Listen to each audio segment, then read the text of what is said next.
Let's talk about two things that might be messing with your life without you even realizing it. Allergic rhinitis and obstructive sleep apnea, or OSA.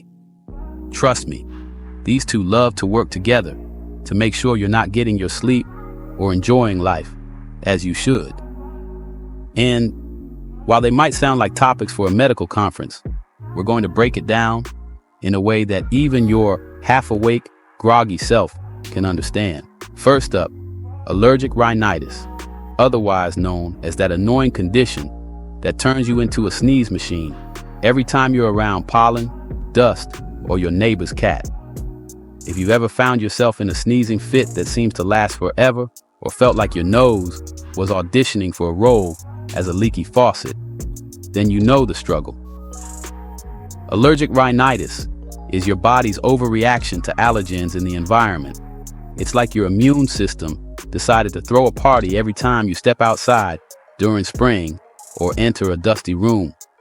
Except, instead of a fun party, it's more like one of those parties where nobody invited the DJ and the snacks are terrible. Now, let's talk about obstructive sleep apnea, or OSA. Imagine you're sleeping soundly, or so you think, but your airway decides it wants to play peekaboo, closing up and causing you to stop breathing for a few seconds. Scary, right? Well, that's basically what happens with OSA.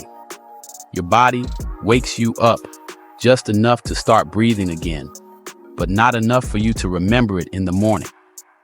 The result?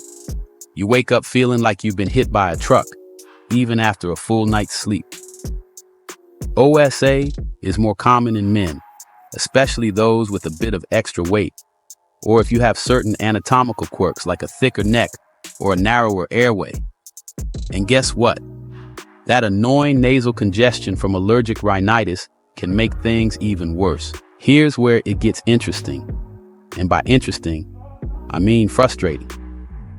When allergic rhinitis and OSA team up, they create the perfect storm of sleep disruption. The constant nasal congestion from allergic rhinitis can make it even harder to breathe at night, worsening the symptoms of OSA. It's like your nose and airway have decided to conspire against you, turning your peaceful slumber into an all-night wrestling match. Luckily, there's hope. First, if you suspect you're dealing with either of these conditions, it's time to see your doctor. They can help you figure out what's going on and suggest treatments that actually work.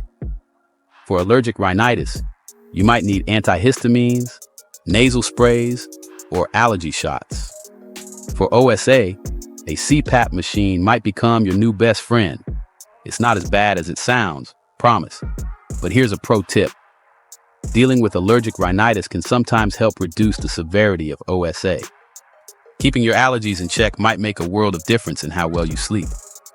So if your nose is the root of the problem, tackling it head on could mean fewer nights of tossing and turning.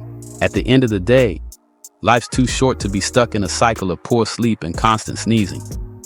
Allergic rhinitis and obstructive sleep apnea are a dynamic duo you definitely don't want to mess with. But with the right knowledge and a little help from your doctor, you can kick these conditions to the curb and get back to enjoying life and your sleep.